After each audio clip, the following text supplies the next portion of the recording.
that's great news. Maybe there's something there we can work on. I know in the past they've been very picky in selecting customers. Buenos días, tengan cada uno de ustedes bienvenidos a la reunión del día de hoy. El tema que abordará nuestro conferencista es políticas, estrategias y gobernanza. Y pues les presento al magíster Israel Reyes. Él se graduó en matemáticas aplicadas y ciencias de la computación. Tiene estudios avanzados en seguridad cibernética, respuesta a incidentes y gestión de crisis de la Universidad de Stanford y el Instituto de Tecnología de Massachusetts. Es un exitoso empresario, orador, experto en seguridad cibernética, consultor internacional, analista y hacker, fundador, presidente y director ejecutivo. Con más de 20 años de experiencia trabajando en Estados Unidos, América Latina, Europa, Asia y Australia como defensor de la resiliencia nacional y la seguridad cibernética. Ha trabajado con y para las principales empresas mundiales, incluidas IBM, Hewlett Packard y Fujitsu, en proyectos de seguridad nacional, defensa y estrategia en todo el mundo. Como empresario global, su profundo conocimiento y experiencia en asuntos exteriores y seguridad le ha permitido proporcionar un análisis sofisticado en temas comerciales y de seguridad contemporánea.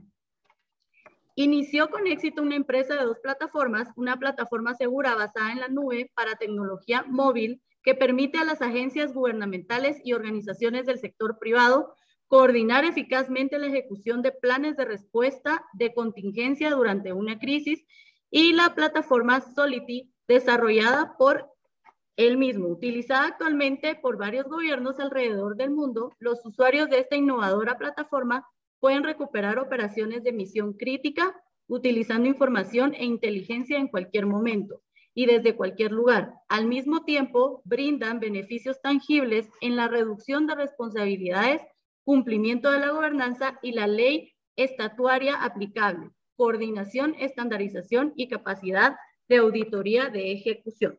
Bienvenido, magíster, lo dejo en el uso de la palabra.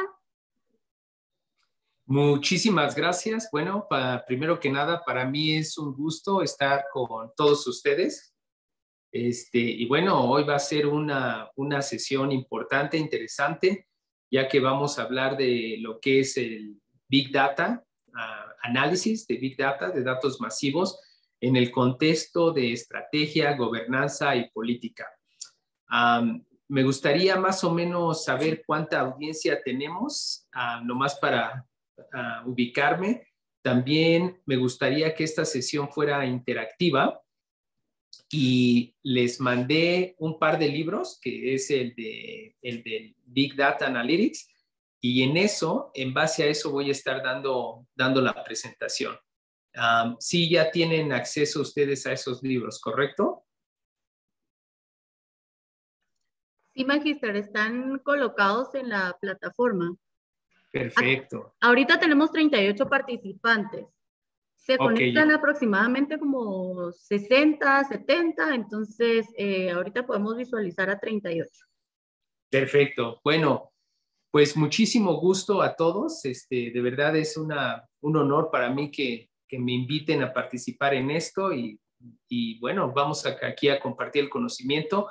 También me gustaría que esta sesión sea interactiva, que si en el transcurso de lo que voy diciendo, comentarios, surgen dudas, aclaraciones o complementos para complementar el material, pues adelante, por favor. ¿Ok? Bueno, también quiero decirles ahorita a los que están presentes que si utilizan sus redes sociales, como lo es Twitter, que me sigan. Eso es importante porque a través de esas plataformas podemos seguir en contacto y también hay mucho trabajo del cual ya he desarrollado, del cual ustedes pueden tomar oportunidad. Entonces, mi red social es @IsraelGReyes. Entonces, les voy a pedir ahorita a la asistencia que está ahorita con nosotros que hagan el favor de ir a esa página y que me sigan si gustan. y que también sigan a mi compañera de trabajo y compañera de vida, mi esposa, la doctora Ekaterina. Ahí también la van a encontrar, ¿ok?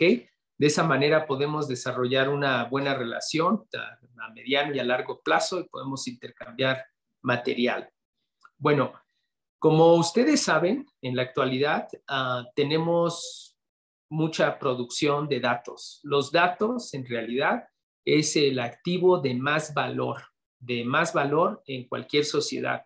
Y esos datos nos sirven para crear predicciones tanto en estrategia y gobernanza. Algo que me gustaría explicar es, bueno, todos hablan de Big Data Analytics, de Machine Learning, de Artificial Intelligence. No sé si algunos de ustedes ya tomaron algunos cursos como de probabilidad, estadística, los cursos que tomamos desde la preparatoria o en la universidad. Eso es sumamente importante y relevante y no es difícil entender la data, entender el Big Data. Ahorita, nosotros lo que vamos a tener en los próximos años, vamos a tener un boom de datos. Así como en los 90s, el boom fue en las telecomunicaciones, cuando empezaron el chat room, el Yahoo y el correo electrónico. Después, en el 2000, se vino el boom, pero en lo que eran las redes sociales, ya más interactivo. Ahorita, lo que va a pasar con el Internet de las Cosas, con el 5G, bueno, va a haber una sobreproducción de información, sobreproducción de datos, y lo más importante de eso va a ser cómo nosotros podamos adquirir esos datos, tanto adquirirlos y no solamente adquirirlos, pero cómo almacenarlos, cómo procesarlos y cómo encontrar useful insights of that data. Hidden patterns. Ahí, perdónenme, pero luego me sale más el inglés que el español. Entonces, ¿qué es lo que vamos a ver hoy? Y hoy lo que voy a hacer, les voy a compartir esos libros, les voy a dar la teoría, lo básico, el principio, para que más adelante ustedes puedan empezar a utilizar los datos, empezar a hacer un poco de programación y ser autodidactas. Apunten, hay un software que es gratuito que se llama R. Ese lo pueden bajar. Se llama R, que es el software ejecutable, y luego van a bajar RStudio, el estudio R. Primero se baja R, después se baja el RStudio. Ya trae ahí datasets que ustedes pueden empezar a jugar con ellos. Yo también les voy a mandar un libro para que empiecen a aprender a programar ustedes mismos utilizando ese libro paso a paso, cómo se importa un dataset, utilizar un dataset que ya existen ahí, que los trae por default para que los empiecen a manejar. ¿Ok? Bueno, ahorita, y desde nuestra perspectiva de gobernanza, desde nuestra perspectiva de estrategia, lo más importante es la colección de datos. ¿De dónde vamos a obtener los datos y qué tipos de datos vamos a estar nosotros buscando? Porque si nosotros definimos cuál es el objetivo, cuál es el propósito de lo que nosotros queremos resolver o encontrar, en base a eso, nosotros tenemos que limpiar esa data, organizarla, evaluar el modelo y ver si nuestra hipótesis está de acuerdo a lo que nosotros pensamos o no pensamos. Ahora, las agencias de inteligencia a nivel mundial, en todo el mundo, se están enfocando en los analistas, pero los analistas de datos. ¿Por qué? Porque antes eran analistas de información, ahora son analistas de datos, porque los datos se convierten en información. Información se convierte en conocimiento. Conocimiento se convierte en sabiduría. Y después, lo último de sabiduría ya es la inteligencia, que ya son la toma de decisiones informadas en base a esos datos. Es como, por ejemplo, si nosotros quisiéramos volar de ahí de Guatemala a París, bueno, tenemos el avión, pero tenemos el dashboard. Y el dashboard lo que nos está presentando son datos de gasolina, datos atmosféricos, datos de aspectos mecánicos del avión para ver si estamos en condiciones de llegar a París o no llegar a París. Lo mismo es en esto. Hoy en día, el reto es qué tipo o qué metodología nosotros vamos a utilizar para hacer esa limpieza y ese análisis de los datos.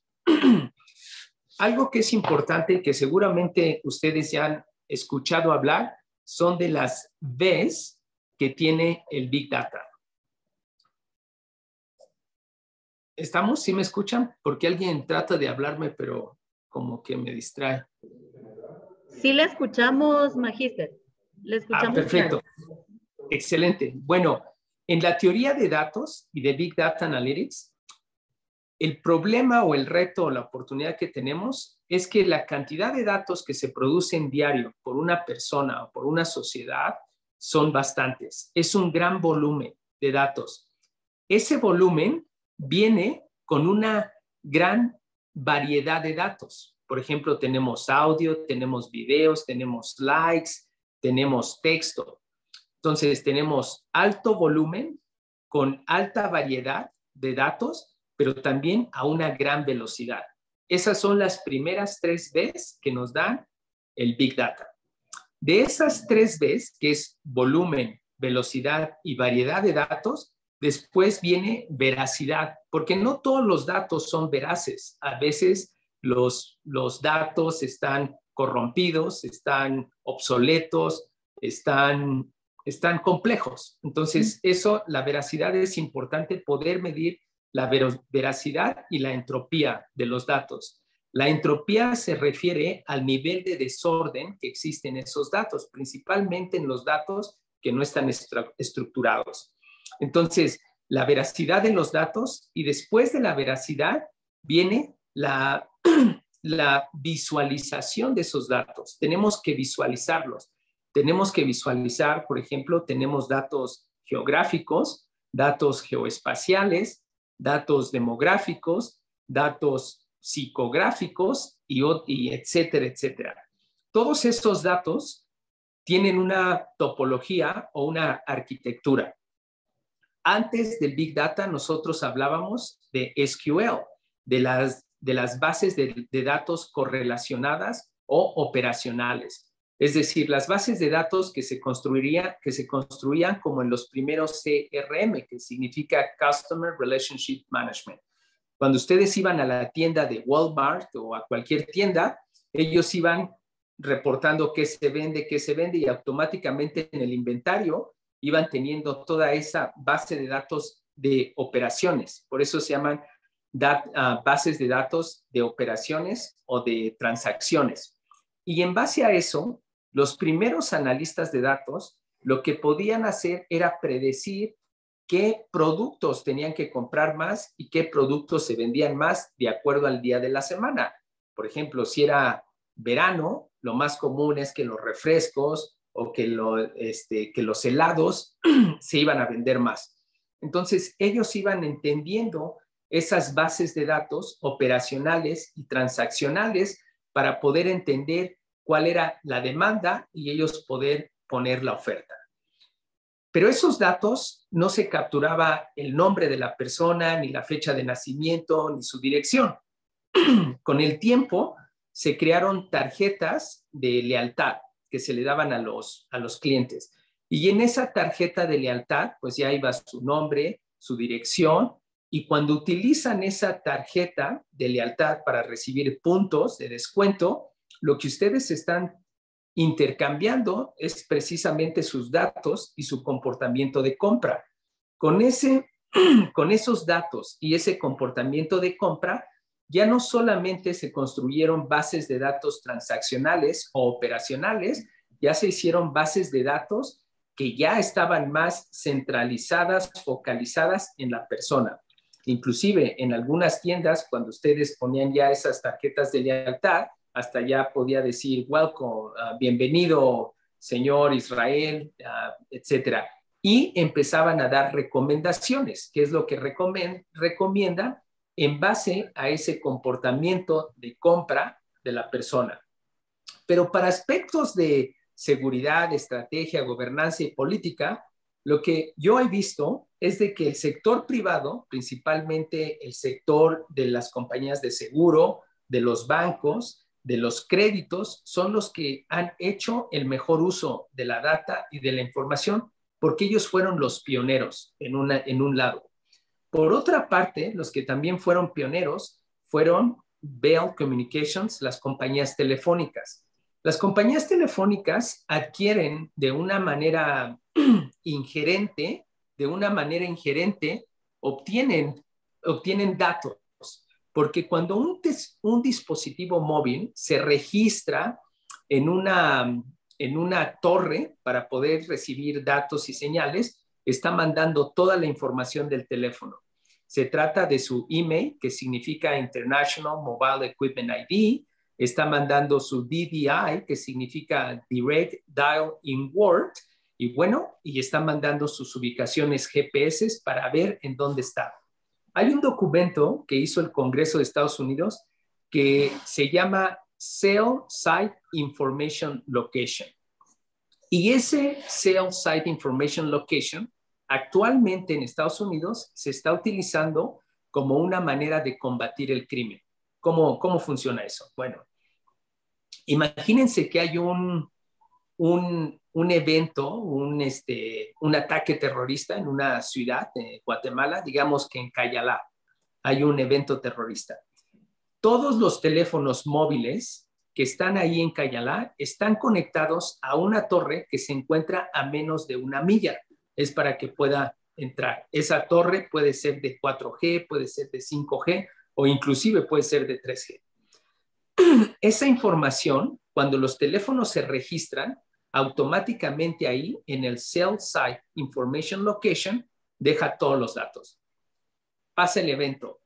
Lo que hacen en Estados Unidos, obtienen esos metadatos de esa torre, de ese CSIL, obtienen los datos y hacen un análisis de correlación para saber qué dispositivos móviles se encontraban en el momento del ataque, ya sea 10 minutos antes, 20 minutos antes, durante el ataque y después del ataque. Y eso puede dar mucho insight, porque después lo que se hace es que, bueno, hay otro ataque en otro día de la semana, en otro mes, se vuelve a obtener todo ese CSIL, el Cell Site Information Location, y se hace el análisis de red de vínculos y correlación para ver si alguno de esos emails o DDIs, que es el Mobile Equipment ID o el Direct Dialing Word, aparecen en esos eventos. Entonces, ¿qué es lo que vemos? Para gobernabilidad, estrategia, política, gobernanza, es necesario y es necesario que hagamos la adquisición de los datos, que procesemos, se haga el proceso de esos datos y que se vayan almacenando. Por eso es que hoy en día, como lo dije al inicio, las agencias de inteligencia ya lo que están haciendo es inteligencia de datos, así como el business intelligence, inteligencia de negocios, bueno, ahora inteligencia de datos, agencias de inteligencia donde están poniendo todo su esfuerzo es en el análisis de los datos, porque los datos dicen la verdad y la historia de una población, de una persona, de una organización. Ok, ahora, en ese aspecto, nosotros vamos a definir qué es data sciences o ciencia de datos. Data sciences, lo que significa es el análisis de los datos para producir insights, es decir, para encontrar de toda esa data, encontrar hidden patterns, insights o eventos que pueden llamarse el análisis de abnormal analysis, abnormal behavior en ese contexto. Eso es la ciencia de datos. Encontrar los insights en la data, hacer el análisis de anomalies en eso. La data sciences está compuesta y el principal componente de esto es la estadística. ¿Por qué la estadística? Porque la estadística es como nosotros contamos. Lo que no podemos contar, no podemos evaluar y por lo tanto no podemos mejorar. Pero la estadística es el fundamento de los análisis cuantitativos, a los que les podemos poner una característica. Por ejemplo, si nosotros vemos un evento que pasa recurrentemente todos los viernes, el incremento de accidentes en las carreteras incrementa el viernes y el sábado durante las 10 de la noche a las 6 de la mañana, nosotros automáticamente sabemos que, bueno, los viernes es día de fiesta, la gente toma, la gente maneja y, bueno, tienen esos accidentes. Empezamos nosotros a contar estadísticamente hablando. Por eso, cuando uno ya hace la parte estadística y ya contó, podemos nosotros después evaluar e ir de lo que es la estadística descriptiva de data histórica a pasar a la data descriptiva, pasar a la data predictiva. Go to inferential statistics, la que va a inferir tanto en lo que pasó como en lo que puede pasar. De ahí es que por eso la parte de estadística y la parte de probabilidad va muy junta. Por eso nosotros podemos determinar en los datos históricos, en lo que ya pasó en el último año, en los últimos 5 años, en los últimos 10 años, en base a eso, nosotros podemos predecir qué va a pasar el próximo año en una conducta o en un evento que ya lo tengamos bien clasificado y bien analizado y podemos decir, bueno, la probabilidad de que llueva el día de mañana en el mes de julio es una alta probabilidad. ¿Por qué es una alta probabilidad?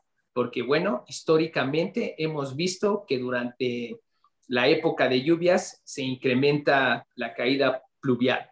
Entonces, pasamos nosotros de lo que es inteligencia descriptiva, que es la que está basada en los datos históricos, a inteligencia predictiva, que es la que va a predecir lo que puede pasar. Para nosotros poder predecir el futuro en base a la estadística o al statistical learning, que es el conocimiento estadístico, pues hay varias técnicas. Una es la logistic regression, una es la ordinary linear regression y la otra es el multi-analysis regression. Lo que hace eso es de que nosotros vamos a calcular cuál es la varianza, la covarianza, el promedio de la conducta del evento y en base a eso podemos hacer una distribución normal, lo que le conocemos como normal distribution o una chi-square distribution o una t-distribution. Depende o inclusive una Poisson distribution. Esa ya es la parte de la probabilidad. Entonces, en base a esos datos, generamos una distribución de probabilidad. En este caso, la más común y la más entendible y sencilla de aplicar es el Bell Distribution.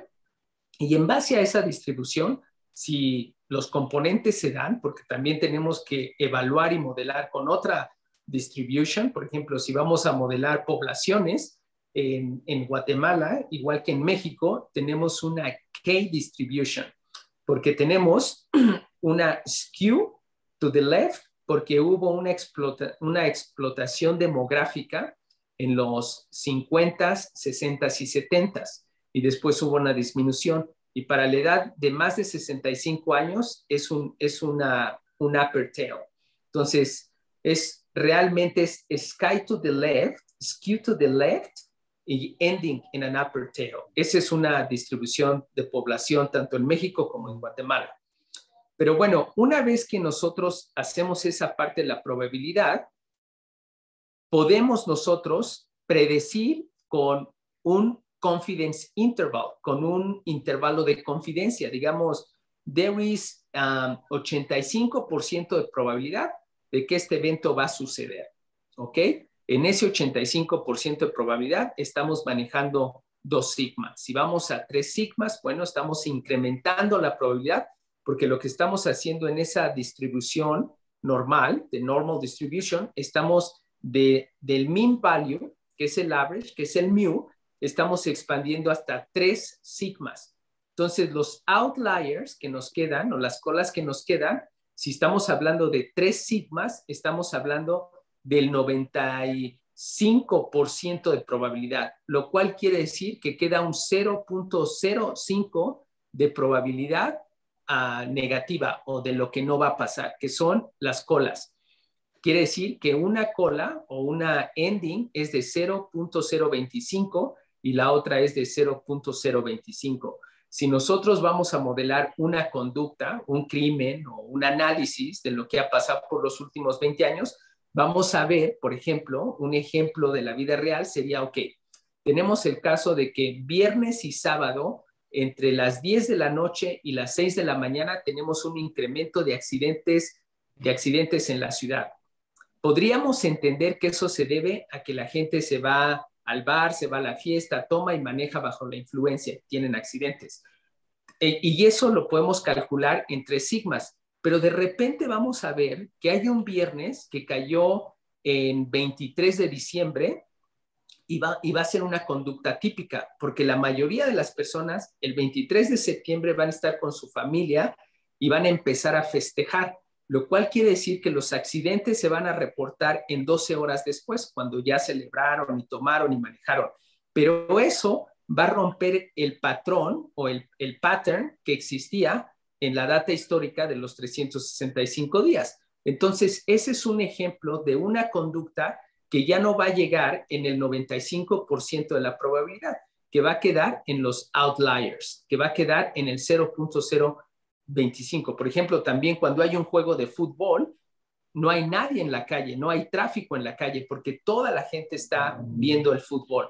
Y eso se consideran conductas atípicas. Por eso, en el Big Data, en el Data Sciences, es importante no analizar lo que es normal, pero más bien entender lo que es abnormal. De hecho, eso se llama abnormal analysis, para poder encontrar cuáles fueron los eventos o las conductas que cambian el comportamiento de una sociedad, ya sea un partido de fútbol, ya sea un concierto, ya sea un día festivo.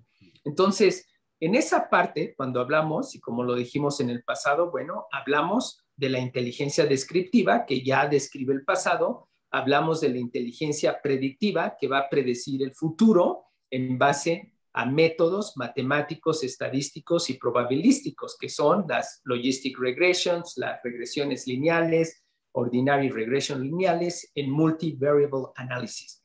Pero después, y ya en la era de la tecnología y de los datos, pues ya sería obsoleto trabajar con estadística descriptiva, con estadística de regresiones de single variable, pero ya podemos nosotros hacer lo que es prescriptive intelligence.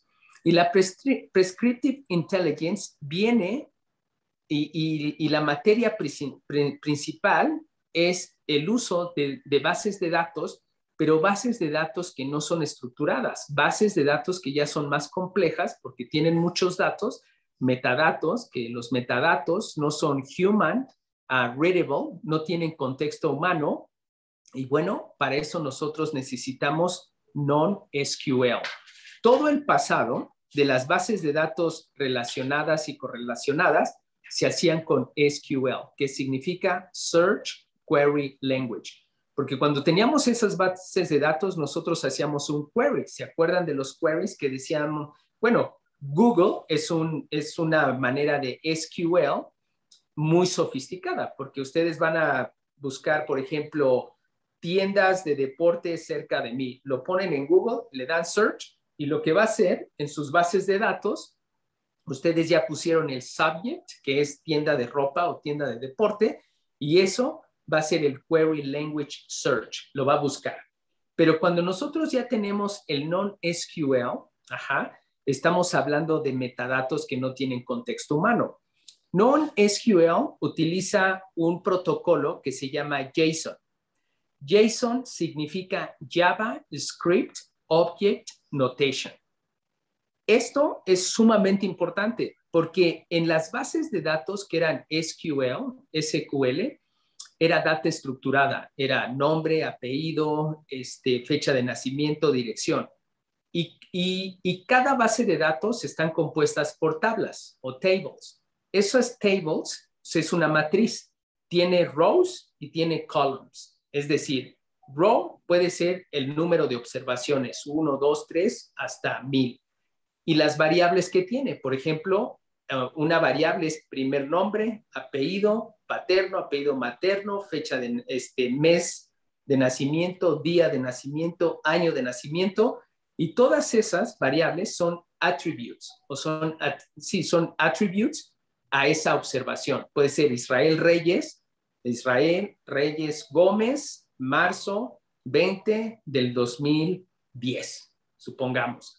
Todas esas attributes deben de ser compatibles con otra base de datos. Y el problema que se tenía en SQL es que si las tablas no están homogéneas, no están normalizadas, la data es incompatible. O sea, por ejemplo, si una base de datos tiene 10 attributes, 10 variables, y la otra base de datos tiene 100 variables, no se pueden conjugar, había que tener un proxy en medio, un gateway, para que pudiese normalizar y poder trabajar. Bueno, eso era un reto del pasado. Ahora, lo que se hace con el JavaScript Object Notation es que la observación con los attributes o las variables se almacena como un object. Al almacenarlo como un object, eso quiere decir que esa información de Israel Reyes Gómez, marzo 20, 1910, se puede triangular con otra base de datos que es NoSQL, que puede ser una base de datos de inteligencia de red social.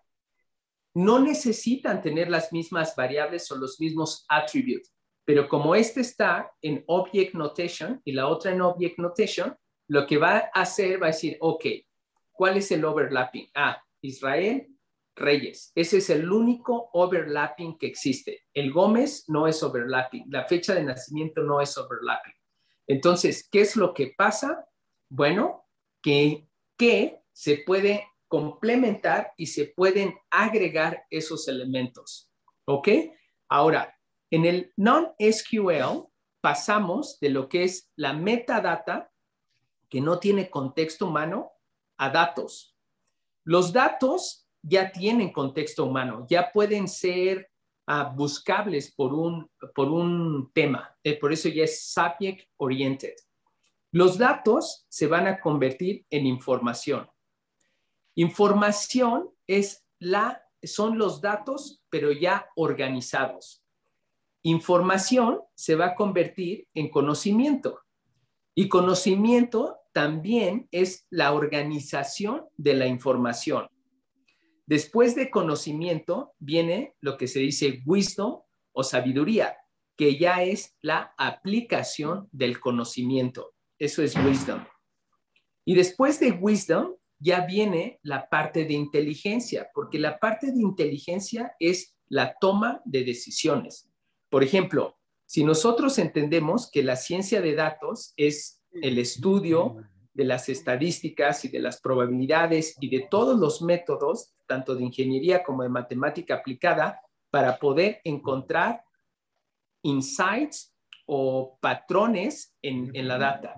Después viene lo que conocemos como Machine Learning, que en mi opinión es el desarrollo de algoritmos que nos faciliten encontrar o hacer la minería de datos en todas esas bases de datos relacionadas, correlacionadas e inclusive de no estructuradas.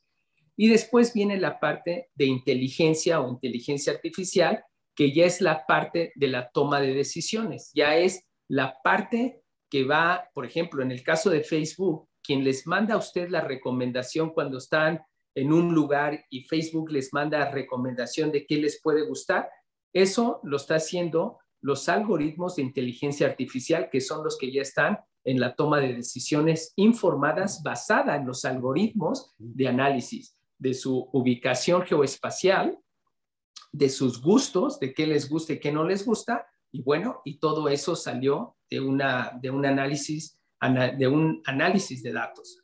Entonces, inteligencia ya es precisamente la parte de la toma de decisiones. Entonces, si nosotros hablamos de que pasamos de inteligencia descriptiva a predictiva a prescriptiva, la inteligencia prescriptiva es la mejor de las inteligencias, pero la más complicada de hacer. La más complicada de hacer es porque tenemos esas B que les conté. Tenemos volumen, velocidad, variabilidad, veracidad, visualización y valor de la data. Entonces, ¿cómo nosotros podemos aprender a hacer inteligencia prescriptiva o inteligencia precisión? Bueno, nosotros necesitamos plataformas que se les conoce como plataformas de parallel computing, porque hacer el computing de muchos datos no se puede hacer de una manera singular. Es como ser single task versus multitask. Para esto utilizamos plataformas como Spark, que por cierto son gratuitas, Hadoop, que son gratuitas, y bueno, lo mejor que trabaja en esas plataformas pues es Python. Python es una herramienta de programación, es un lenguaje de programación, es un High Level Object Oriented que es compatible con JSON, que es el JavaScript Object Notation. Y obviamente también R funciona y funciona bien, pero R está más limitado en la parte de que no es compatible con JSON. Y cuando estamos hablando de bases de datos masivas, como las que utiliza Facebook, Twitter y Google, pues sí necesitamos utilizar Python, necesitamos utilizar Spark y Hadoop. De hecho, Google también tiene su propia versión de Hadoop. Esa no es gratuita, pero la que sí es gratuita es la original, de Hadoop, de Apache y de Spark. Y lo que hace esto se basa en una teoría matemática que se conoce como Support Vector Machine. Porque si nosotros vemos qué es una base de datos, bueno, una base de datos es una matriz, ¿correcto? Que tiene observaciones, que tiene n número de observaciones por m número de attributes o de atribuciones o de variables. Cuando nosotros hacemos la multiplicación de n por m, es un cuadrado, es una matriz. Si tenemos 50,000 observaciones por 11 variables, bueno, eso nos debe de dar aproximadamente muy cercano a 1,000,000 de data points. Cada punto en esa matriz es un data point. Y toda esa matriz, una matriz matemáticamente hablando es un vector. Un vector tiene dirección y tiene magnitud. Entonces, si nosotros homogenizamos una matriz, una n por m, lo que podemos hacer es dividirla. Cuando una matriz es sumamente grande, por ejemplo, para calcular las determinantes de una matriz, teníamos que seccionar esa matriz que era grande, si era de 10 por 10 o de 5 por 5, teníamos que seccionarla en partes. Es decir, el vector lo vamos a segmentar para poder procesarlo en paralelo, pero en diferentes plataformas y después llegar a una conclusión. Por eso se llama Parallel Computing. Y Support Vector Machine es precisamente lo que hace, es segmentar esa matriz en 4 partes, en 5 partes, en 20 partes, mandarlas a diferentes kernels, donde están los CPU, que es el Processing Units, y van a procesar esa data de acuerdo al algoritmo que nosotros queramos. Por ejemplo, si nosotros queremos encontrar una conducta específica para hacer un análisis de data demográfico, para ver cuántas personas son católicas en este dataset o cuántas personas están entre los 20 y los 24 años de edad, o en una red social, a cuántas personas les gusta el contenido de violencia. Entonces, todo eso se procesa en paralelo y después se ensambla. También hay otra técnica, aparte del Support Vector Machine, hay otra técnica que se llama MapReduce. Y es lo mismo, es el mismo principio. El MapReduce es precisamente lo que dice, literal. O sea, tenemos un mapa y lo vamos a reducir. O sea, es como hacer una stratification of the data. Nosotros utilizamos estratificaciones cuando tenemos mucha data, pero no la podemos procesar toda por límites de cómputo, por límites de espacio, por límites de cualquier cosa. Entonces, ¿qué es lo que hacemos? Estratificamos. Vamos a sacar un sampling, una muestra de los varios elementos de esa data y la vamos a reducir. Ajá, eso es el sampling reduction, el sampling texting para stratification, que dice que a lo menos debemos de obtener entre el 6 y el 10% del total de la data para poder dar una descripción más o menos. Entonces, MapReduce es precisamente hacer eso y lo que hace, lo combina con una técnica que se llama lazo, que son string linear regressions. Va a ser regresiones lineales, pero múltiples en cada chunk de data. Y lo que va a hacer, lo va a ensamblar y ya nos va a poder dar el resultado y dar el insight. Y todo eso, como el vector, el support vector machine, el MapReduce, pertenecen a Machine Learning, pues que es la parte del desarrollo, el diseño y la evaluación de los algoritmos.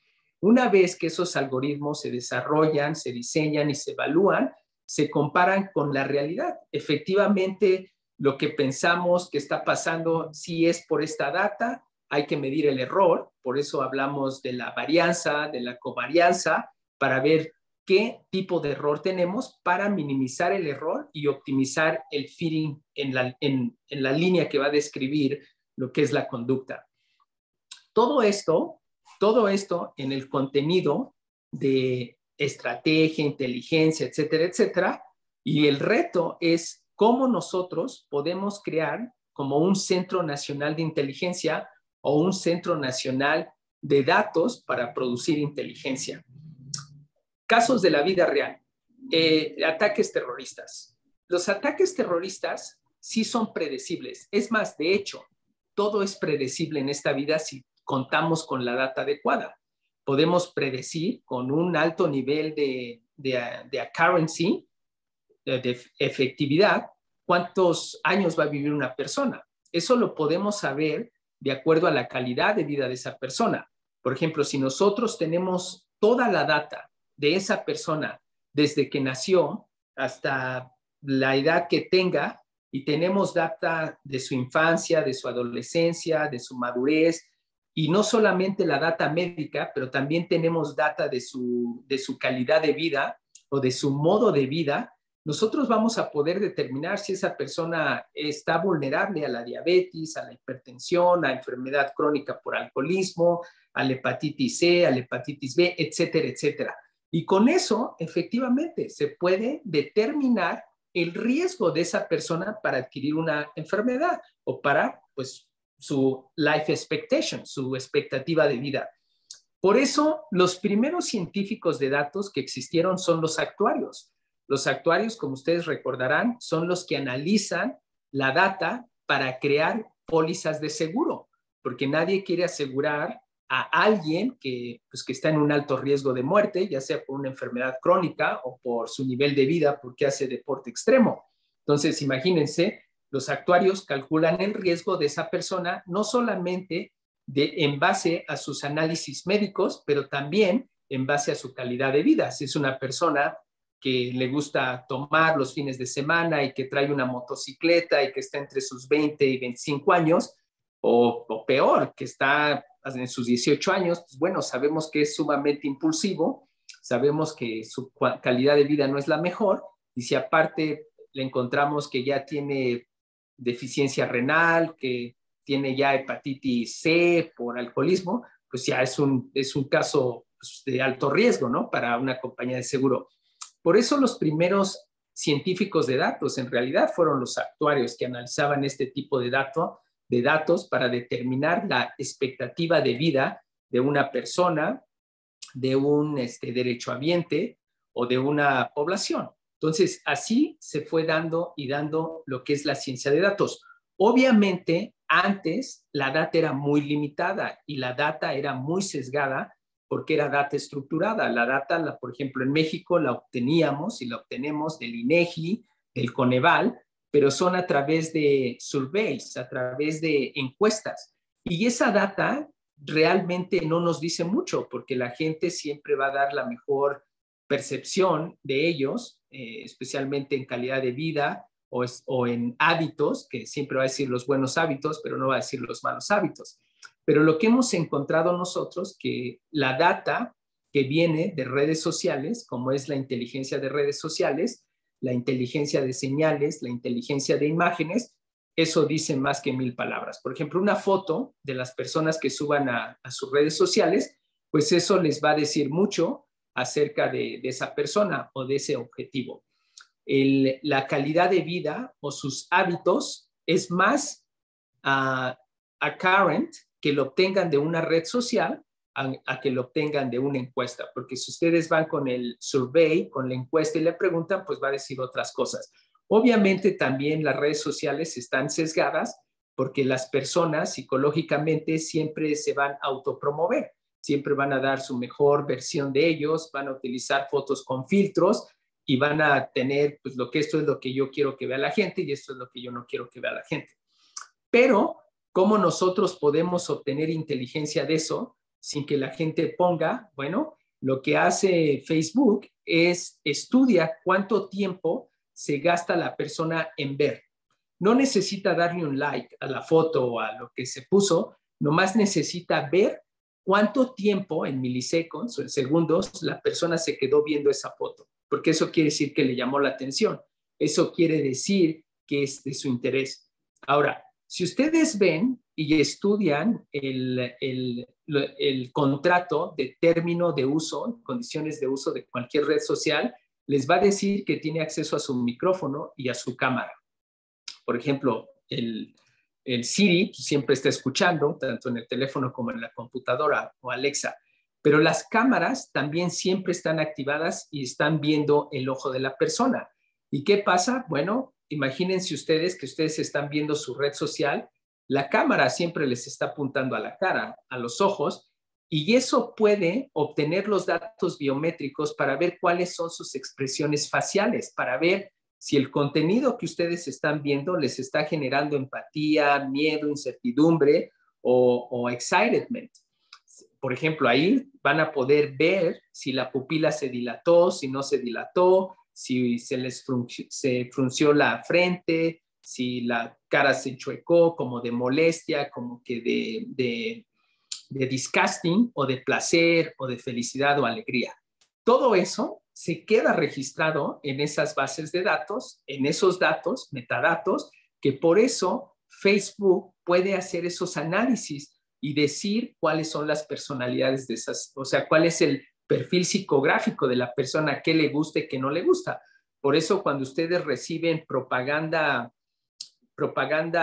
bueno, primero reciben geopropaganda de acuerdo a su ubicación. Segundo, las recomendaciones a veces que mandan son altamente efectivas porque lo hacen en esos estudios de análisis de datos. Pueden saber, le vamos a recomendar este dispositivo, le vamos a recomendar esta ropa, este portafolio, estos accesorios, y lo hacen a un alto nivel de eficiencia y eficacia. Y si nosotros nos ponemos a pensar cómo puede ser eso posible, porque decimos, bueno, si Facebook tiene alrededor de casi entre 2 y 3 billones de usuarios, de subscribers, bueno, es demasiado. Tan solo la población de China es alrededor de 1.2 billones y la población de India es 1.4 billones. ¿Cómo es posible que una persona, que yo, Israel, que soy uno de 2 billones o de 3 billones, Facebook me pueda mandar una recomendación cuando yo estoy en un lugar preciso de geoubicación y que me mande algo que sabe que me va a gustar? Por ejemplo, a mí me gusta la bicicleta de montaña y si voy a un lugar aquí que es en las montañas que se llama Valle de Bravo, les aseguro que me va a mandar una recomendación que hay una pista de bicicleta o que rentan bicicletas o que puedo comprar algo que tenga que ver con bicicletas, pero yo soy una persona de 2 billones. Obviamente, quien me está mandando esa recomendación no es otro humano. Por eso también hablamos machine to machine, human to machine, and human to human. A mí, quien me está mandando la recomendación es machine to machine. Por ejemplo, si yo le hablo a un amigo y le digo estoy aquí en Valle de Bravo y él va conmigo a las bicicletas de vez en cuando, lo primero que me va a decir, mira, ahí en la calle principal rentan bicicletas y esta ruta está buenísima. Pero si yo no hablo y me llega esa recomendación, quien me está mandando a mí esa recomendación son los algoritmos de inteligencia artificial, que están basados, o sea, que es realmente la toma de decisión, lo que ya están mandado, basados en los algoritmos que se hicieron de Machine Learning y que se basaron en las probabilidades y en las estadísticas de mi comportamiento. También por eso ya hablamos de Behavioral Economics. Ya no hablamos tanto de la economía como era antes, que era econometría, o sea, que medíamos, o sea, cuantitativamente una decisión, pero nosotros sabemos que nosotros, los humanos, no somos racionales, somos más irracionales y que la mayoría de las veces trabajamos con el inconsciente y no con el consciente, porque trabajar con el consciente requiere más esfuerzo, requiere más pensamiento, requiere más, somos más lentos cuando trabajamos con el consciente. Cuando trabajamos con el subconsciente o el inconsciente, somos más rápidos, somos más impulsivos, somos más intuitivos. Por ejemplo, ¿cuántas veces ustedes no toman el carro y empiezan a manejar como si fueran a su trabajo y después se dan cuenta que no iban ahí?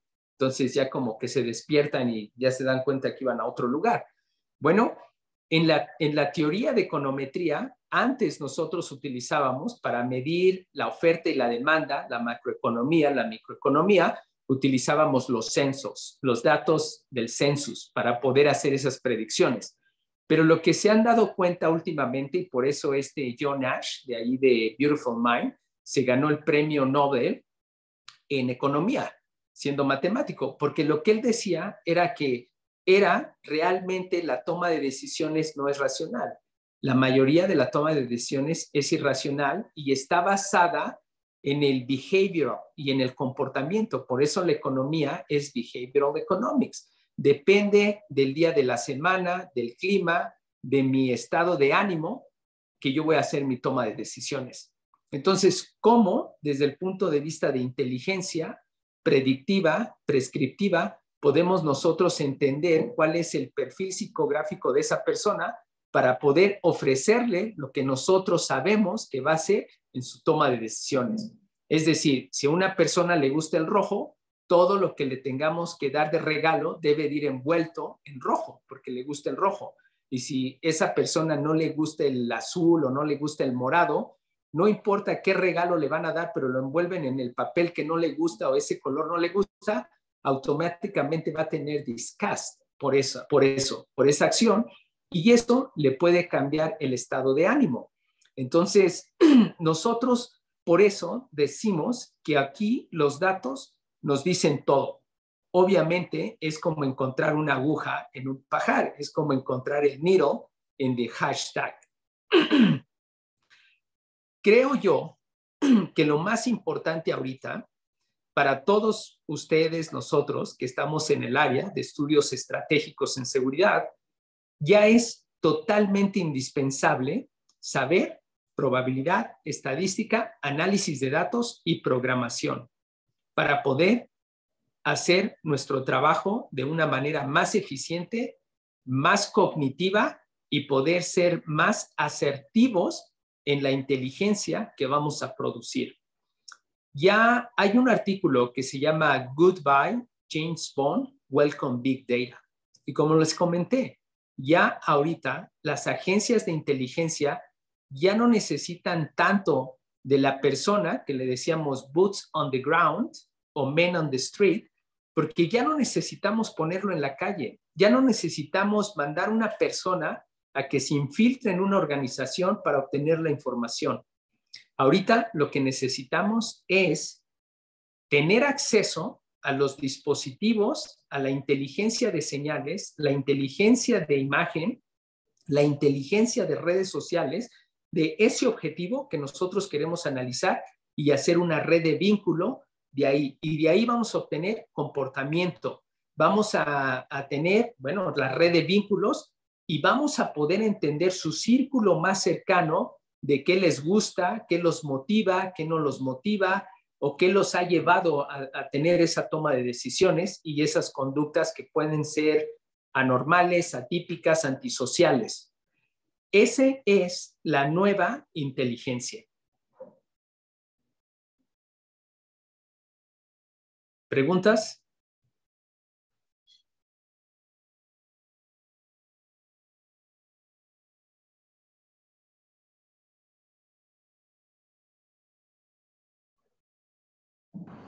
¿Me escuchan? ¿Por qué no hacemos un par de preguntas? Y le escuchamos, Magíster. Tenemos a Luis Chávez que está levantando la mano. Luis, ¿puede activar su micrófono?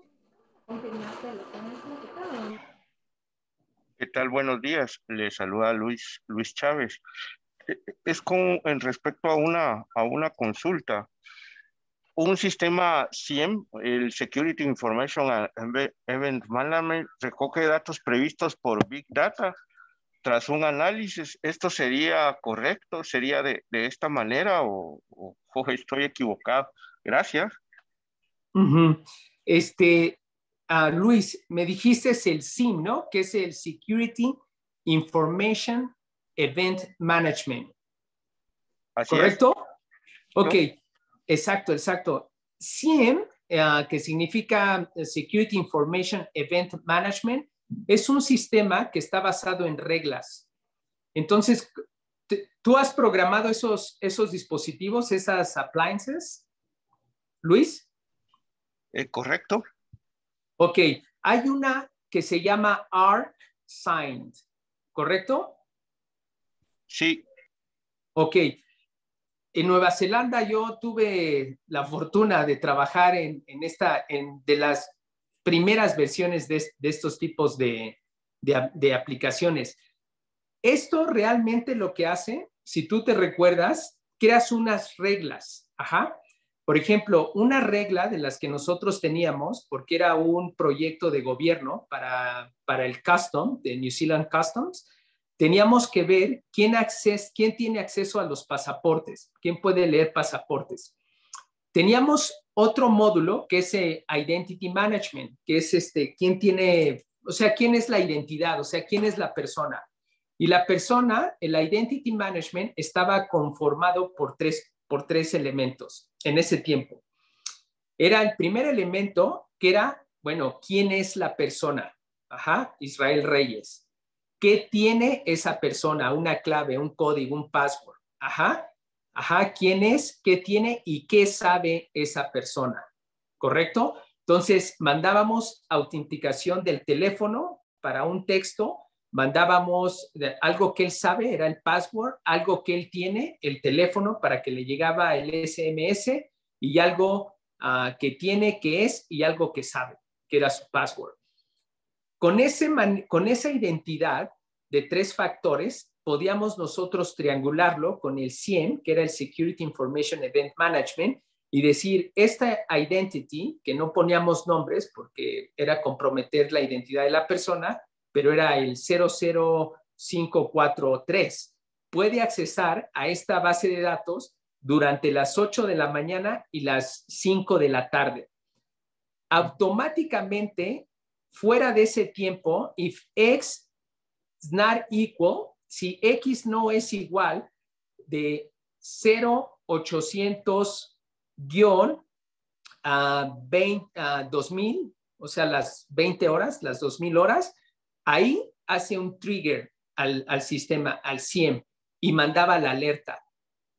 Realmente el SIEM no hace data acquisition, bueno, sí hace el mínimo cuando rompe la regla, pero ese no es el sistema de los que ahorita ya mencionamos, porque ya los sistemas ahorita ya son dinámicos y ya están basados como en inteligencia artificial, que ya son automáticos, ya tienen como los neural networks, que son autónomos neural networks. el Generated Adversarial Networks, que también se les conoce como GANs, y esto se los dejo de tarea, que investiguen qué es un GAN. Es G, que es Generated, A de Adversarial, N de Network. Eso es un algoritmo que compite con otro algoritmo. Se generan dos algoritmos que tienen una parte que es el Neural Network y automáticamente van aprendiendo para ver cuál es el que va a dar mejor resultado y uno se va a sobreposicionar con el otro. Esto se utiliza para los deepfakes y para desinformación. Estos son de los algoritmos que también se les puede conocer como cyber weapons. Pero para la pregunta que me hiciste, Luis, el SIEM, que es el Security Information Event Management, digamos que sí tiene un nivel muy bajo de data acquisition, pero está basado en las reglas cuando uno lo programa para ver qué es normal y qué es anormal. Y el evento que va a reportar, que va a poner el trigger del alert, va a ser los eventos que están fuera de esos parámetros que se establecieron como que esto es normal y esto es anormal. Por ejemplo, que 00714 entre a ver unos pasaportes a las 23 horas, ya está fuera de ese parámetro. Del 0800 al 2000 ya está fuera. O sea, de las 8 horas a las 20 horas ya está fuera. Sí, Luis, ¿queda resolvida tu pregunta? Excelente, muchas gracias. ¿En qué estás utilizando el SIEM, si se puede saber? En estos momentos es solo un concepto de un proyecto y lo voy a referir a una tesis que estoy realizando. Perfecto. ¿Y estás utilizando ArcSigned? De momento solo construí estoy en construcción de mi business rule, Ok. el motor de reglas, y luego ya veremos si utilizamos esto. Ok, bueno, mándame ahí en mi red social, en mi Twitter, mándame un mensaje en privado y te voy a dar una guía de configuración del SIEM y del ArcSigned. Y cualquier cosa, cualquier pregunta, cuando creas tus business rules de qué es lo normal y qué es lo anormal, con gusto. Yo tengo experiencia en esos SIEMs, pero también es importante que lo combines con el Identity Management Module, porque si no tienes un manejo de identidad, puedes crear las reglas, pero ¿a quién se las estás creando? Puede haber ahí una vulnerabilidad.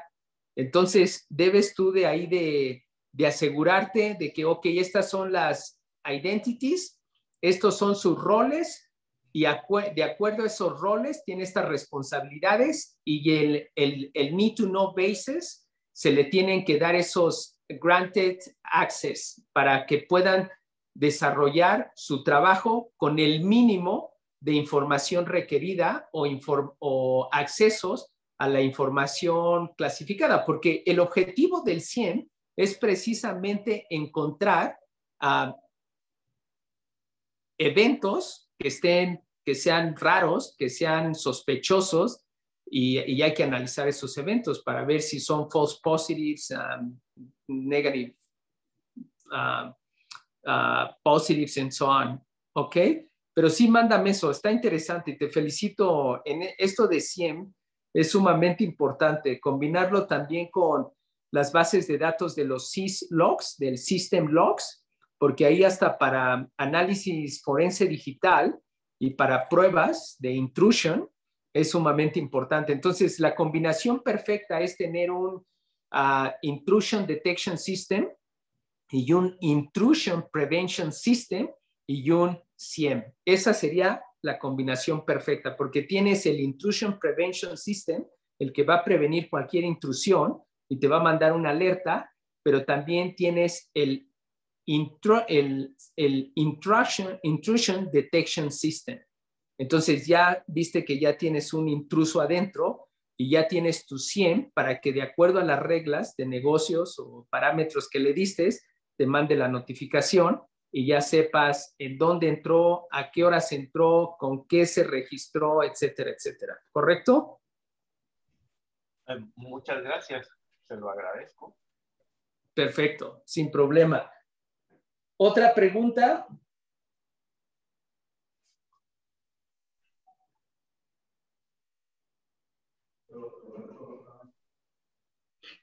Ya no tenemos preguntas, Magíster.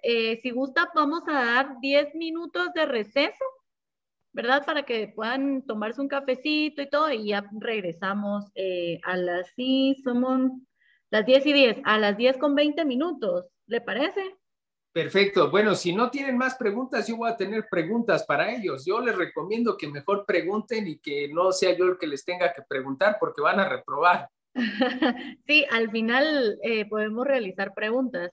Entonces Ok, damos 10 minutitos de receso y nos vemos a las 10:20. ok, me parece excelente.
¿Ah?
Magíster Israel, ¿podemos continuar con la disertación?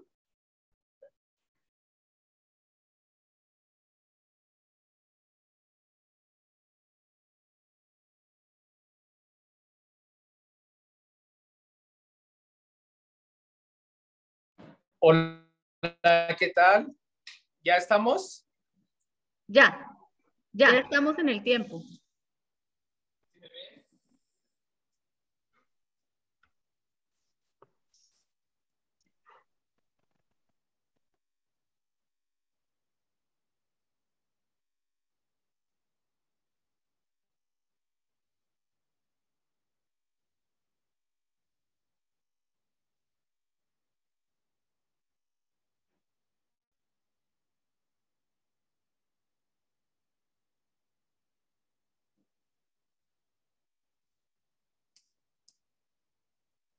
¿Sí me escucha?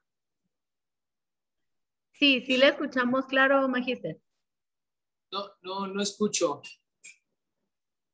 Sí le podemos escuchar bien y también lo podemos ver. ¿Ustedes sí me escuchan? Sí, sí le escuchamos. No escucho. Sí, prueba a activar otra vez su audio. A ver, un momento.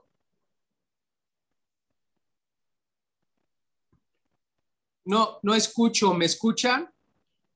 Nosotros sí le escuchamos.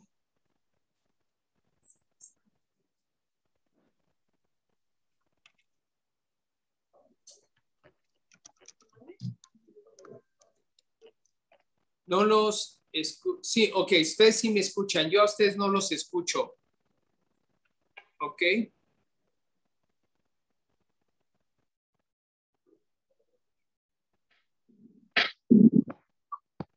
Ok, ¿me, ¿me puedes hablar tantito para ver si te escucho? Sí, sí le escuchamos claro, Magíster. No sé si ahora logra escucharnos. Ahora sí, ya los escucho, ya. Ok, Muy perfecto. Ok, excelente. ¿Cuánto tiempo nos queda más para calcular? Tenemos 35 minutos. Perfecto. Entonces, me gustaría, 35 minutos, les voy a dar 15 minutos más y después, o sea, voy a hablar por 15 minutos, hacer como una resumen de todo y me gustaría asignar 20 minutos para respuesta, para preguntas y respuestas. ¿Les parece bien? Sí, está bien, Magíster. Podemos proceder así. Ok, perfecto. Entonces, nomás un momento, voy por mi cargador.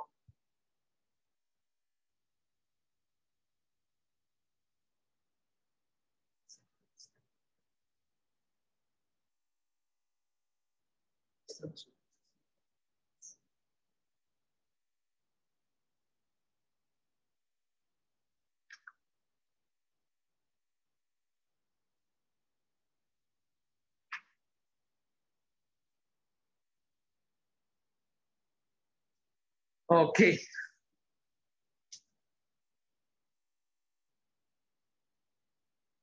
Bueno, entonces hablábamos y nos referíamos a lo que, de la última pregunta que era lo del Security Information Event Management. Algo que considero importante.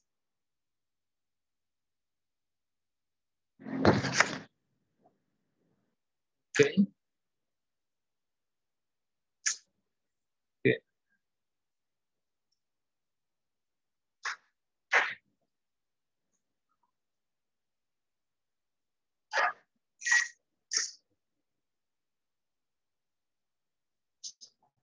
Ok, algo que considero importante en esto, en el análisis de datos, es cómo nosotros podemos aplicarlos en términos de gobernanza, que es realmente lo que más nos interesa.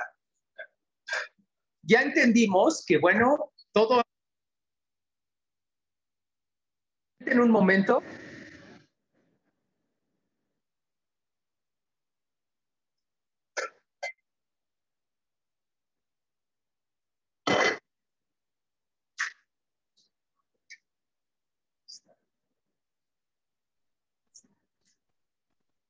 Un momentito, un momentito.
Magíster, en estos momentos no logramos escucharle y me parece que tiene apagada su cámara.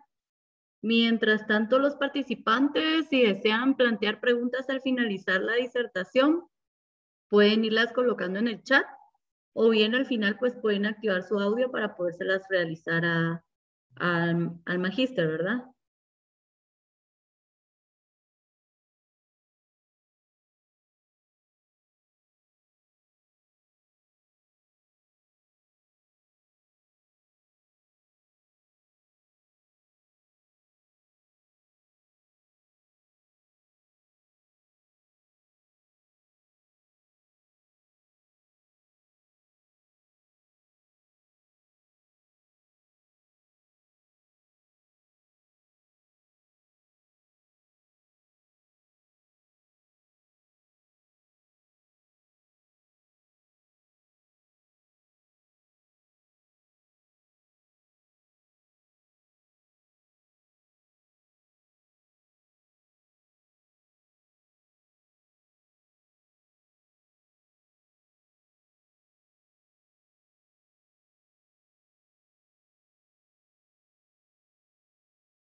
Estamos esperando a que nuestro conferencista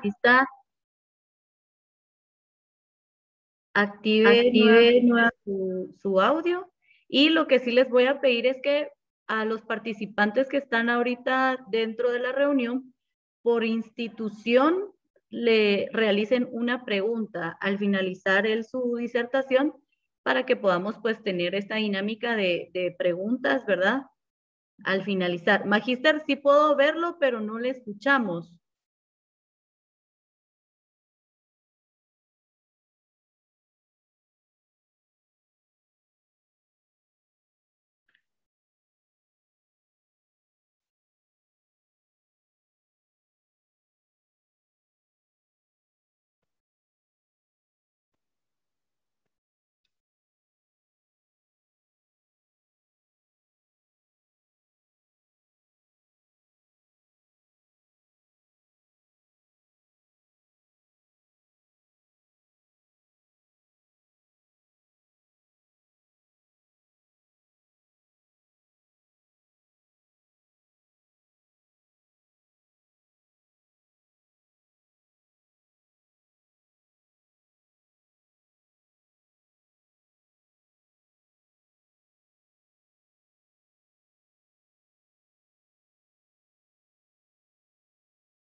No la escuchamos, Magíster. No sé si usted logra escucharnos a nosotros.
Uno, dos, tres. Sí le escuchamos, Magíster. Ahora sí logramos escucharlo. Perfecto, perdón, no sé qué pasó. No Luego tenga pena. La tecnología falla. Sí, no hay Ok. problema, Magíster. Ahorita logramos escucharlo bien y podemos observarlo también muy bien. Ok, perfecto. Entonces, a lo que íbamos. Bueno, ya hablamos, lo más importante que quiero que recuerden de esto, lo más importante es que hay tres tipos de inteligencia.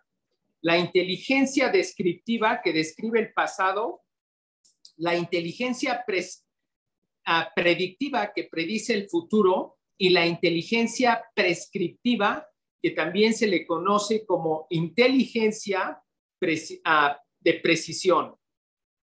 Hablamos que la ciencia de datos está compuesta por algoritmos, el desarrollo, el diseño, la creación y la evaluación de algoritmos, que es la parte de Machine Learning.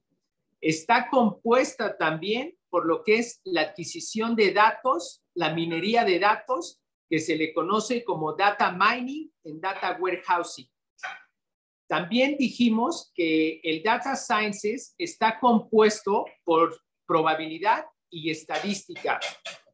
También dijimos que el componente más importante de la ciencia de datos es la parte de inteligencia artificial, que es la toma de decisiones o las acciones basadas por esos algoritmos que se hicieron y que se evaluaron.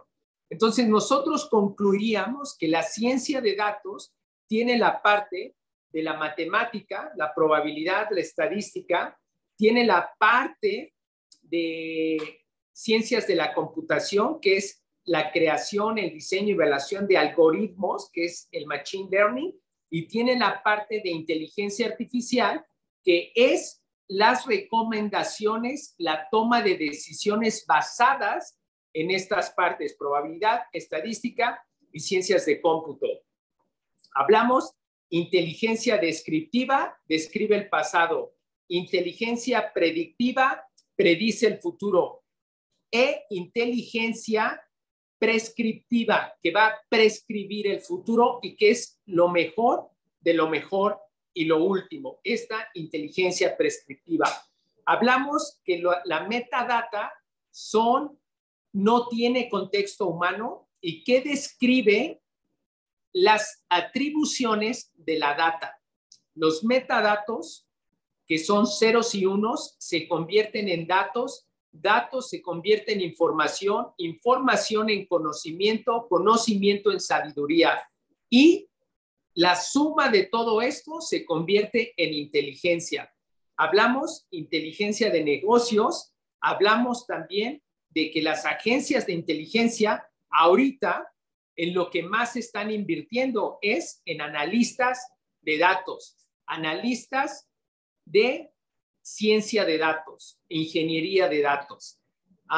Bueno, como estamos ya a punto de terminar, me gustaría que estos últimos 15 minutos lo dedicáramos a ustedes, que me hagan preguntas o que me digan en dónde a ustedes les gustaría aplicar esta parte de inteligencia artificial, ciencia de datos, dónde la quieren aplicar, dónde ustedes le ven el potencial para que cree beneficios tanto para gobernabilidad, pero también para la sociedad. Entonces, si me permiten, aquí ya les cedo a ustedes la palabra. Muchas gracias, buenos días. Me parece interesante el uso del Big Data para, en el caso nuestro, medir el impacto de una política pública que se está desarrollando. Queremos ver la posibilidad de incluir esto dentro de las evaluaciones que se harán para esta política pública. No sé si tiene alguna experiencia en algún país, porque usted ha estado pues internacionalmente desarrollándose. Al respecto, Magíster, muchas gracias. No, mira, claro que sí. Ahorita la política pública debe de estar basada en los datos. Esa es una realidad. Aquí lo más importante es saber qué vamos a evaluar. O sea, qué es lo que queremos, porque, por ejemplo, analogía. Si nosotros queremos medir una distancia, vamos a utilizar kilómetros o millas o centímetros, pero no vamos a utilizar litros o kilotones. Entonces, en la ciencia de datos, lo más importante es entender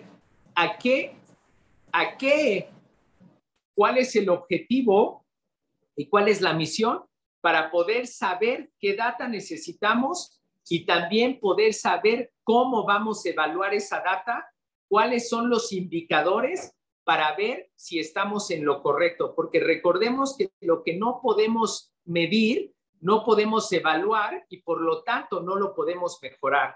Entonces, sumamente importante en la regla de negocio, ¿cuál es el objetivo? Ok, una política pública para el sector salud, para el sector económico, para el sector social, para el sector de sociedad. ¿Cuál es eso, el objetivo para poder decir, bueno, vamos a utilizar inteligencia de redes sociales para un análisis de sentimiento? Vamos a utilizar datos demográficos, datos socioeconómicos, datos geográficos. Una vez que entendemos esa parte y vamos componiendo esos módulos, después los empezamos a integrar y empezamos a desarrollar y evaluar esos algoritmos con una hipótesis para ver si efectivamente estamos escogiendo la data adecuada.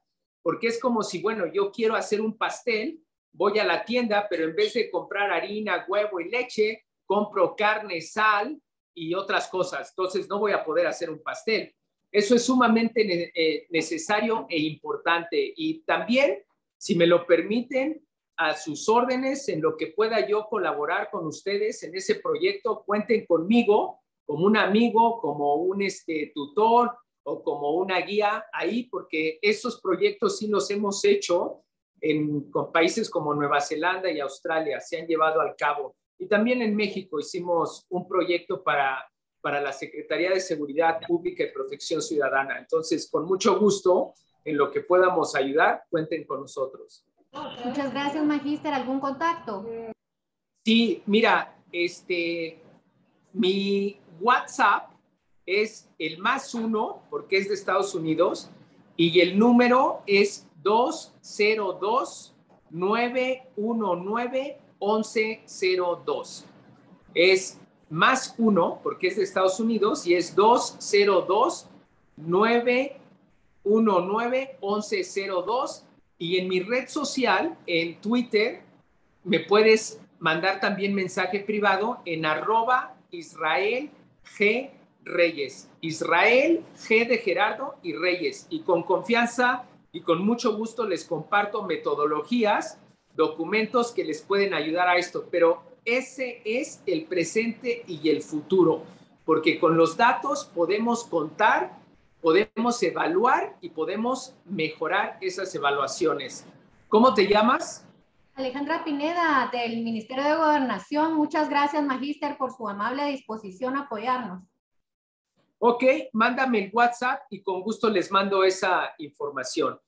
Adelante, otra pregunta, por favor.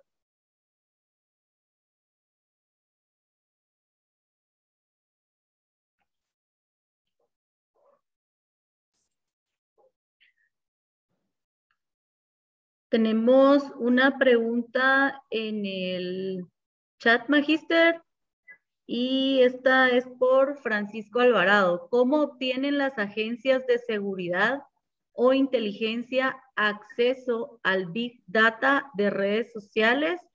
¿Cuáles serán las mejores prácticas? Ok, bueno, mira, Francisco, las agencias de inteligencia por mandato constitucional en algunos países tienen acceso a esta data. En Estados Unidos, por el Patriot Act y por la ley antiterrorista, ellos tienen acceso a esta información.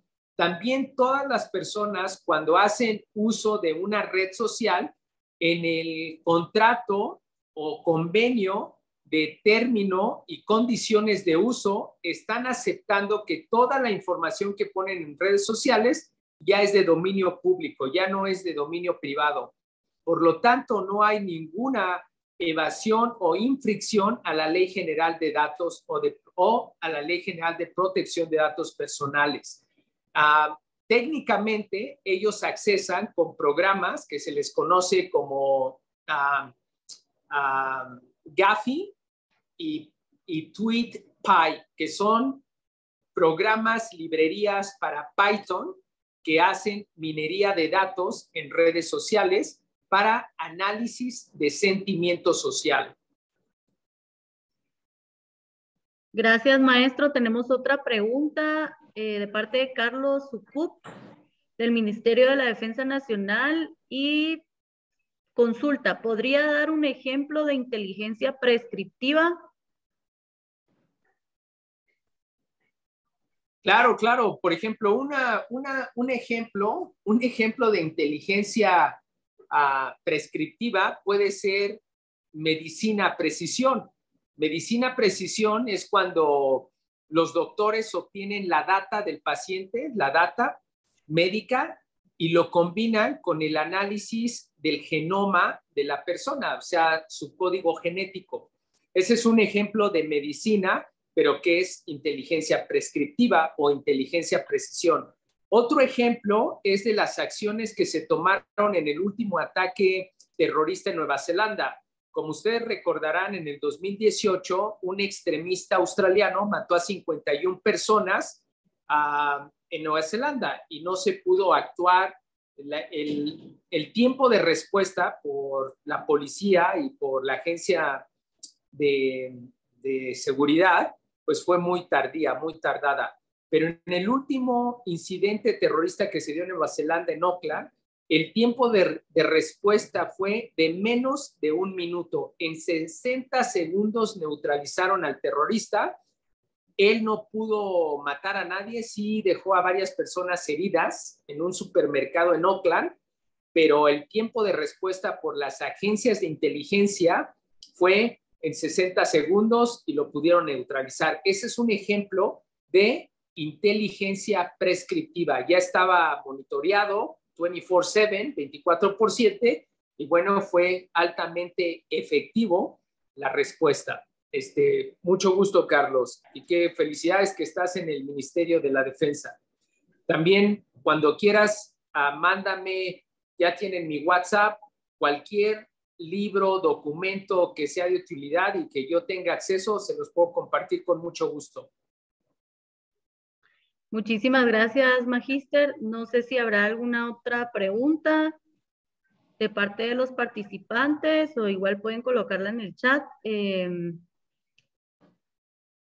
Si no, pues damos por finalizada la presente reunión, Magíster. Le agradezco bastante Vamos a proceder a leer el diploma de reconocimiento. El Instituto Nacional de Estudios Estratégicos en Seguridad otorga el presente diploma al Magíster Israel Reyes en agradecimiento al desarrollo de la videoconferencia Políticas, Estrategias y Gobernanza, impartida en el Diplomado en Ciberseguridad y Ciberdefensa, dirigido a servidores públicos del Sistema Nacional de Seguridad, con una duración de 2 horas.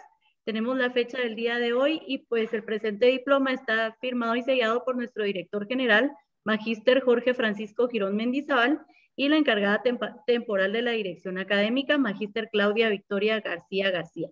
Este diploma se lo vamos a hacer llegar, Magíster, a través de su correo electrónico, y pues en nombre del instituto le damos las gracias, ¿verdad?, por el apoyo brindado siempre a nuestra institución, y pues que tengan todos un excelente día. Muchísimas gracias a todos, de verdad siempre es un honor participar con ustedes.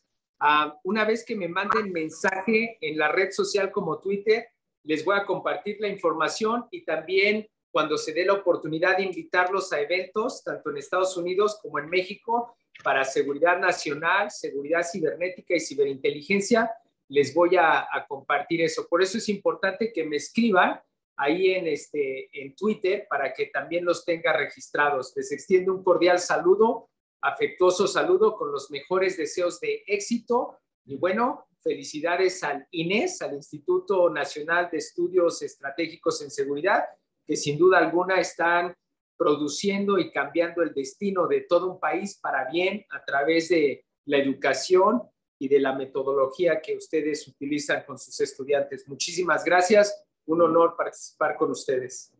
Muchísimas gracias, Magíster. Que tenga un excelente día. Bye.